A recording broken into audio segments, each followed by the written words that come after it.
The President of the United States, Donald Trump, made a very important announcement. This news caused great trouble for a big international meeting. This meeting was the G20 summit, where leaders from the world's most powerful countries come together to talk about global issues. It was scheduled to take place in South Africa, a country working hard to host a successful event. But after President Trump's words, the plans for the summit were thrown into chaos. The world watched, unsure of what would happen next or how this would affect international relations. This book tells the story of a big problem between countries. It is a diplomatic crisis that shows how complex relations can be. This crisis involves two strong nations: the United States, a global superpower, and South Africa, an important country in Africa. They have a difficult past, full of complicated events and historical disagreements. Now they also have very different ideas about the truth of an important matter. Each country tells its own story about the situation, and these stories do not match at all. This difference in views makes finding a solution very hard. We will look closely at this situation from all sides. We will see how one announcement from a leader can create a deep divide between nations. It is a story about land, about justice for its people, and about how countries talk to each other on the world stage. It shows how words from powerful people can quickly change global events and alliances. This is not just about two countries. It affects many others who watch from around the world. The important questions raised by this crisis are relevant for everyone who cares about fairness and peace. 2. The President's decision. President Donald Trump made a big announcement on November 7, 2025. He used Truth Social to share his decision. He said the United States would not send any officials to the G20 summit. This meeting was set for November 22nd and 23rd in Johannesburg, South Africa. This was a major change. Earlier, President Trump had said he might not go, but Vice President J.D. Vance would represent the U.S. Now the message was clear: no American official would attend. President Trump stated, "It is a total disgrace that the G20 will be held in South Africa. Afrikaners are being killed and slaughtered, and their land and farms are being illegally confiscated. No U.S. government official will attend as long as these human rights abuses continue."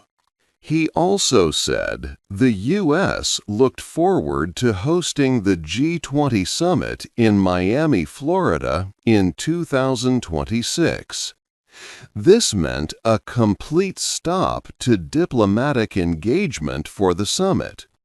South Africa, the host, would have no representation from Washington. This was important because the United States is the world's largest economy. This boycott showed a clear break in relations. The decision was not sudden. Tensions between President Trump's government and South Africa had grown. On August 1, 2025, President Trump put a high tax on all South African goods.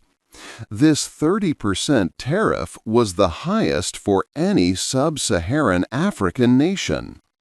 This tax greatly hurt South Africa's economy. The U.S. is South Africa's second largest trading partner. South Africa tried to negotiate, offering to buy U.S. natural gas and invest in American industries. But these offers were not successful. The tariffs remained. Now, with no U.S. officials going to the G20, the relationship was more difficult. The world watched as the largest economy cut all official contact with the summit's host. 3. An important meeting. The G20 is a very important group of countries. It brings together the 19 biggest economies in the world, plus the European Union and the African Union. These members together make more than 85% of all the money in the world. They meet every year to talk about global economic challenges. These challenges include things like creating more jobs, ensuring stable money systems, and making sure trade between countries is fair. The G20 aims to find common solutions and coordinate policies to help the world's economy grow and stay stable. Because of its members' power, the G20's decisions can greatly affect everyone. This year, for the first time, South Africa is leading the G20. The country took on this big responsibility on December 1, 2024. South Africa will stay the G20 president until December 1, 2025. As president, South Africa wants to highlight important issues under its theme, Solidarity, Equality, and Sustainability. A main part of their focus is African development. This means working for fair economic growth across Africa, helping countries to have enough food, and using new technologies like artificial intelligence in good ways for everyone. This is a chance for South Africa to bring African voices and needs to the global stage. However, President Donald Trump's recent decision to boycott the G20 summit creates a major problem. The United States is the world's largest economy, and its absence from the meeting is a serious diplomatic issue. Without the U.S., it becomes very hard for the G20 to reach strong agreements and work together. The boycott damages South Africa's leadership role and its efforts to push for its development agenda. It makes it difficult for South Africa to champion African issues and achieve its goals for the summit. The whole event's success is now in danger because a key member will not attend. This makes international cooperation much harder and leaves many questions unanswered about global leadership. 4. The American story. President Donald Trump clearly stated his reasons for the United States' full boycott of the G20 summit. He spoke directly about what he saw as a severe crisis in South Africa. President Trump claimed that white farmers, known as Afrikaners, were facing widespread attacks and even being killed. He also alleged that their valuable land and farms were being taken from them unfairly and illegally. For President Trump, these actions were not just isolated incidents. He called them a massive human rights violation. He stressed that the situation was so bad it amounted to genocide. He declared that the United States would not send any government officials to the G20 meeting in South Africa. This boycott would continue as long as these serious human rights issues, as he described them, did not stop. His public statements aimed to show the American people why such strong action was needed. President Trump offered what he considered proof for his claims of land theft. He pointed to a new South African law, the Expropriation Act of 2025. He said this legislation showed that the South African government itself was involved in discriminatory practices. This act gives the government the power to take private land for purposes that benefit the public. However, the part that troubled President Trump was that the law included conditions where the land could be taken with very little or even zero compensation. He argued that this was not proper land reform, but rather a direct way to steal property from its owners without fair payment. From his perspective, the Expropriation Act was a key tool in what he described as the persecution of white farmers. He presented this law as a central piece of evidence for the human rights crisis he identified. In response to these concerns, the Trump administration took a significant step regarding immigration policy. In 2025, some white South Africans, believing they were in danger, began arriving in the United States through the existing refugee program. This opened the door for further action. The following year, 2026, the Trump administration announced a dramatic change to the overall refugee admissions limit.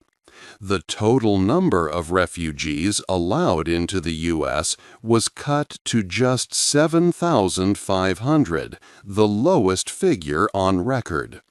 Crucially, a large portion, the majority, of these limited refugee spots were specifically designated for white South Africans.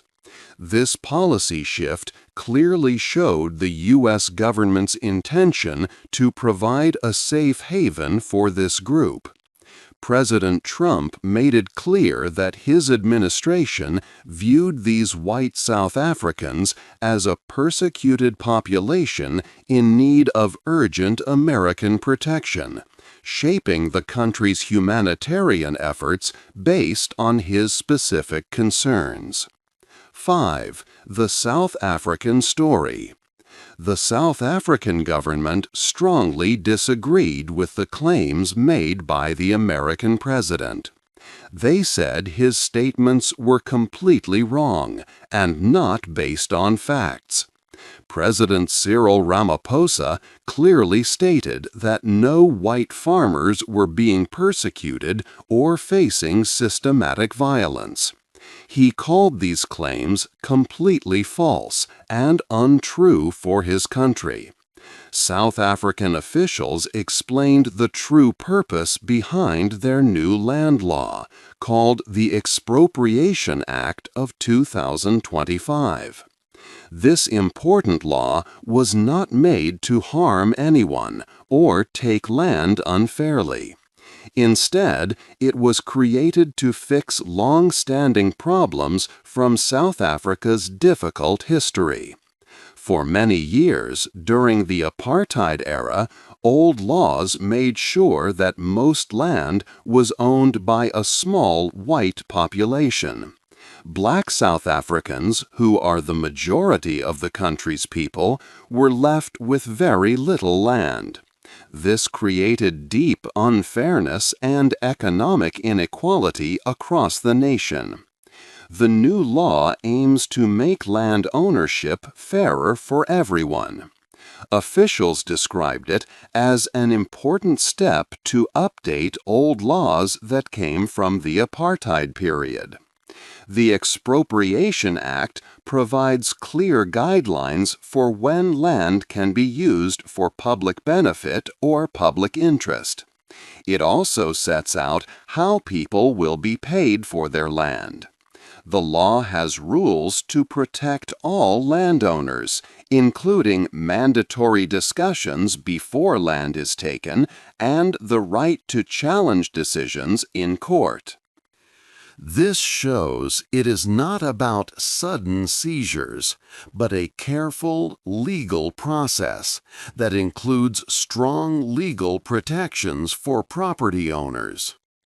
The South African government stated that its country is working hard to achieve fairness and equality for all citizens. They want to correct past injustices and ensure a better future where everyone has equal opportunities. They believe their approach to land reform is a way to achieve socioeconomic rights for all, helping to build bridges and address the impact of colonialism on the African continent. The government also highlighted that even after apartheid ended, white South Africans often still enjoy a much better standard of living compared to the black majority. International human rights groups have welcomed this new law, seeing it as a positive step towards justice and human rights. 6. A difficult history. To understand the problem of land in South Africa today, we must look at its past.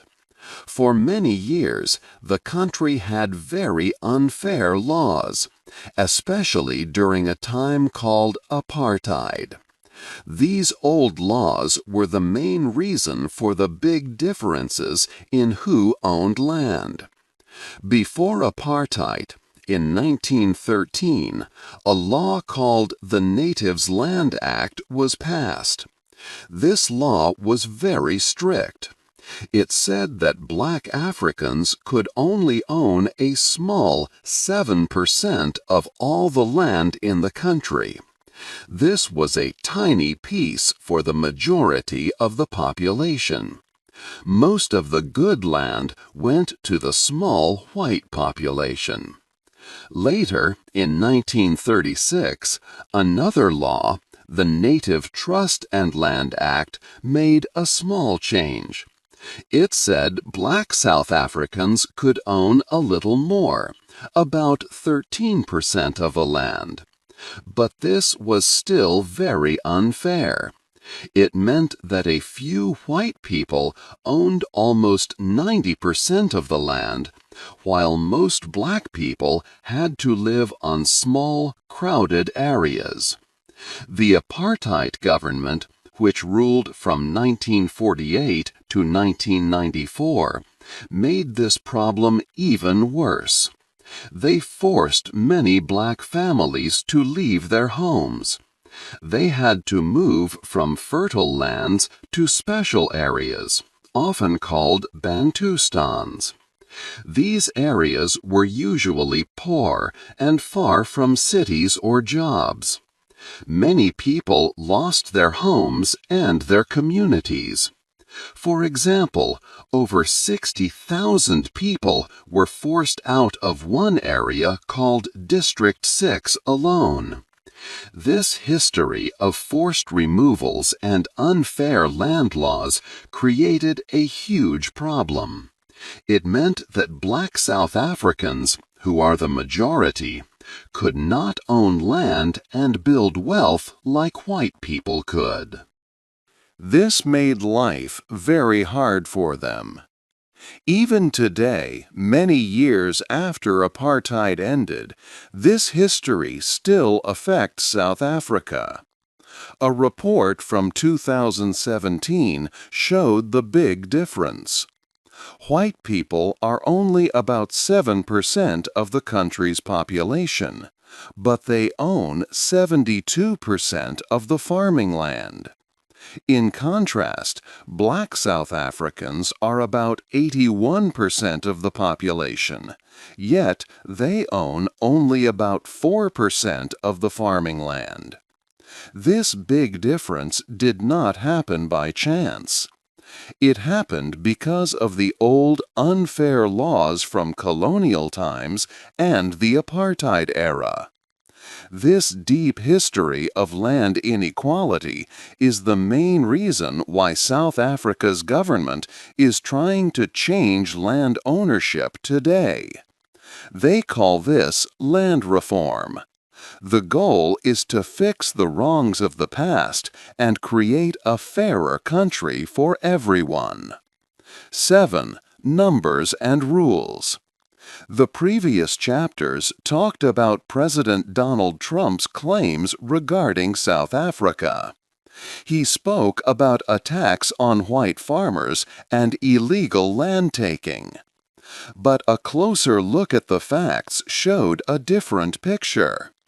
South African police shared important numbers about farm murders. In the first 3 months of 2025, there were 6 farm murders. Of these 6, only 1 victim was white and 5 were black. Before this, in the last 3 months of 2024, there were 12 farm murders. Only 1 of these victims was a white farm owner. These police statistics were special because they showed the race of the victims. The police started sharing this information because of President Trump's repeated claims about genocide.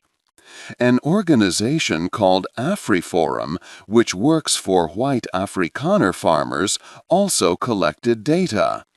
They recorded 49 farm killings between April 2023 and March 2024. This number was a very small part of all murders in South Africa during that time, less than 1%. It is important to know that AfriForum's numbers did not include killings of black farmers or workers. This difference in reporting can change how people understand the situation. In February 2025, a South African court also said that claims of white genocide were clearly imagined, meaning they were not based on reality. Next, we looked at the new Expropriation Act of 2025. This is a law about land. President Ramaphosa signed it into law in January 2025. The law lets the South African government take land for public use or public interest. Some people worried that land would be taken without payment. However, the law has clear rules. It states that land can be taken with very little or no money only in special, limited cases. For example, this could happen if the land is abandoned, or if it is state land not being used, or if its value increased a lot because of government money. It also applies to land held just for profit, or communal land that was historically taken from people. Experts say this new law is a way to update older laws from the apartheid time. The old laws were not fair to many people. The Expropriation Act of 2025 wants to make the process clear and fair for everyone. It includes important legal protections for landowners. Before land can be taken, there must be talks and official notices. Landowners can also go to court to challenge the decision. This means the government cannot just take land quickly without a legal process. South African officials say that this power to take land for public use with fair rules is similar to laws in other countries, like eminent domain in the United States. Finally, international human rights groups also looked at the new law. The African Commission on Human and People's Rights, a big human rights organization, welcomed the Expropriation Act in May 2025. They praised South Africa for this new law.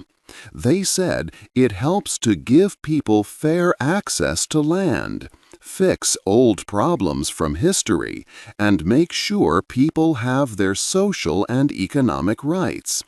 The Commission also noted that the law has safeguards against arbitrary expropriation.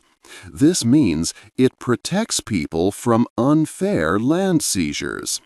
They said the law follows South Africa's own constitution and international human rights rules. This international view was very different from the claims made by President Trump about the law causing human rights problems. The official numbers and legal analyses paint a different picture from the one presented earlier. They show that the situation is more complex and has legal protections and historical reasons. 8. The end of the story. The boycott of the G20 summit created a big problem in how countries talk to each other. When President Donald Trump announced the U.S. would not send any officials, it showed a new and difficult way of doing things in global politics. As the world's largest economy, the U.S. absence made it much harder for other nations to work together on important global issues. This action led to many questions about how countries should act and what international rules they should follow. It also brought out big differences in ideas about right and wrong in the world. There were two very different stories about the situation in South Africa. President Trump's administration gave its reasons for the boycott, focusing on claims about land and safety. South Africa's government, led by President Ramaphosa, strongly denied these claims and explained its laws and history. Each country had its own version of the truth. This made it very hard to find a shared understanding or a way to move forward peacefully. The diplomatic discussion became very complicated because of these different viewpoints. This event left many important questions unanswered. People worldwide wondered about justice and fairness for all citizens. They thought about how past events, like South Africa's history of land ownership, connect to today's problems. They also considered who holds power in international relations and how that power is used. The boycott showed that even when countries try to work together in forums like the G20, deep disagreements can still stop progress. It highlighted how difficult it can be to solve big international challenges when facts are seen differently. This diplomatic crisis will likely have long-term effects on global cooperation. It makes us think about trust and respect between nations. What do you think is the most important lesson we can learn from this story about international relations? Hey there! Just a second before you go. If you learned something new today, please give this video a like. Write your thoughts in the comments, and subscribe to the channel. It only takes a second, and it really, really helps to create even better English videos for you. Your support means the world. Thank you.